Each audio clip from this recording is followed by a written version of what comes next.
Hello my dear student, आप सभी को मोस्ट वेलकम है यूट्यूब चैनल अपना प्रगतिशील क्लासेस में। हम इकोनॉमिक्स का आप लोग को चैप्टर शुरू किए हैं, जिसमें हम विषय सूची के बारे में आप लोग को अगला वीडियो में बता चुके हैं कि इस चैप्टर में हम लोग को इकोनॉमिक्स में हम लोग को कुल 7 चैप्टर है। 7 चैप्टर में क्या क्या पढ़ना है, तो इस वीडियो में हम लोग आगे देखेंगे। इसका परिचय हमने देख चुके हैं। और अर्थव्यवस्था का परिभाषा, अर्थव्यवस्था किसे कहते हैं, इसको भी हमने देख लिए थे कि अर्थव्यवस्था किसे कहते हैं। इस प्रकार से हमने इसको भी देख लिए थे। अब आगे हम लोग देखेंगे कि विभिन्न विद्वानों ने अर्थव्यवस्था का, अर्थशास्त्र का परिभाषा किन किन रूपों में परिभाषित किए हैं। तो चलिए देखते हैं नेक्स्ट में कि आगे हम लोग इसको समझते हैं। यहाँ पर देखेंगे अलग अलग अर्थशास्त्रियों ने अर्थव्यवस्था की अनेक तरीके से परिभाषित किया है। यानी कि अलग अलग अर्थशास्त्रियों ने अर्थव्यवस्था को अनेक तरीके से परिभाषित किया है। आर्थर लेविस के अनुसार हम देखेंगे कि अर्थशास्त्र की परिभाषा क्या है।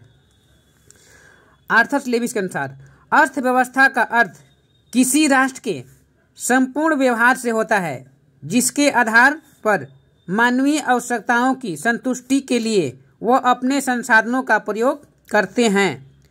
ये आर्थर लेविस का अनुसार है। इनका कहना है कि अर्थव्यवस्था का अर्थ वह है किसी राष्ट्र के संपूर्ण व्यवहार से, माने कोई भी राष्ट्र हो उसके संपूर्ण व्यवहार से होता है। आर्थर लेविस कहते हैं जिसके आधार पर मानवीय आवश्यकताओं यानी कि मनुष्य की आवश्यकताओं की क्या होती है, संतुष्टि होती है। यानी कि मनुष्य को जो भी आवश्यकता है उसको वह संतुष्ट हो जाते हैं। तो मानवीय आवश्यकताओं की संतुष्टि के लिए वह अपने संसाधनों का प्रयोग करते हैं। तो यह आर्थर लेविस के अनुसार यह अर्थशास्त्र की परिभाषा हुआ। अब देखते हैं ब्राउन के अनुसार देखते हैं कि अर्थशास्त्र का परिभाषा क्या है।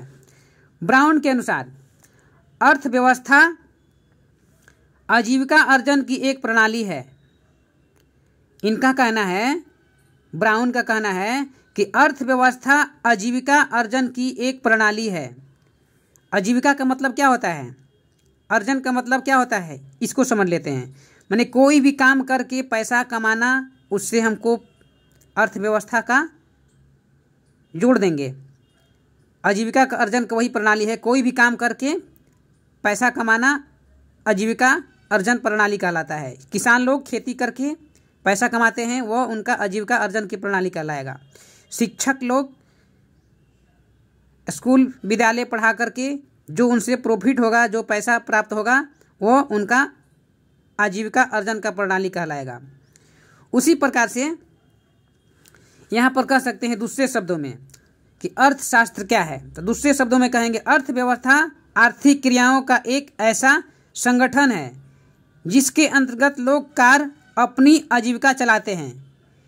यहाँ पर अर्थव्यवस्था आर्थिक क्रियाओं का एक ऐसा संगठन है। आर्थिक क्रियाओं का मतलब जो पैसा रुपया हम लोग कमाते हैं उसको संगठित करते हैं, इकट्ठा करते हैं, एक जगह जमा करते हैं।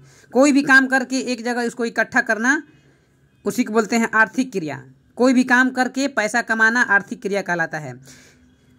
ओके, अर्थव्यवस्था आर्थिक क्रियाओं का एक ऐसा संगठन है। संगठन का मतलब बहुत सारे लोगों को मिला करके एक जगह एकजुटता होना, इकट्ठा होना, एक जगह मिल जाना। संगठित है जिसके अंतर्गत लोग कार्य अपनी आजीविका चलाते हैं। संक्षेप में कह सकते हैं अर्थव्यवस्था समाज की सभी आर्थिक क्रियाओं का योग है। यहाँ क्या कह सकते हैं, अर्थव्यवस्था समाज की सभी आर्थिक क्रियाओं का योग है। मान लीजिए अर्थव्यवस्था के सामाजिक योग में तो वकील हो जाएंगे, किसान हो जाएंगे, डॉक्टर हो जाएंगे, इंजीनियर हो जाएंगे, सभी को जोड़ेंगे अलग अलग काम को, तो कुल मिलाकर के हमारा क्या हो जाएगा, अर्थव्यवस्था कहलाएगा। ग्वाला लोग दूध बेचते हैं तो दूध से प्राप्त होगा उनको जो पैसा। शिक्षक लोग कोचिंग संस्थान चलाते हैं, विद्यालय में पढ़ाते हैं, उनसे जो पैसा प्राप्त होता है उनको जोड़ देंगे। वकील लोग वकालत करते हैं, उनका पैसा जोड़ देंगे। माने कि जो भी काम अलग अलग तरीके से लोग कर रहे हैं सबको मिला देंगे तो हमारा क्या कहलाएगा, अर्थव्यवस्था कहलाएगा संक्षिप्त रूप में। तो वही कहने का मतलब है मेरा कि अर्थव्यवस्था समाज की सभी आर्थिक क्रियाओं का योग है। चाहे समाज के कोई भी काम कर रहे हैं लोग अलग अलग ढंग से, अलग अलग तरीका से, सबको मिला देंगे तो हमारा क्या कहलाएगा? अर्थव्यवस्था कहलाता है। इस प्रकार से हमने इसको जाने हैं। नेक्स्ट वीडियो में हम लोग लाते हैं अगला टॉपिक। तब तक लिए जय हिंद, जय भारत, वंदे मातरम।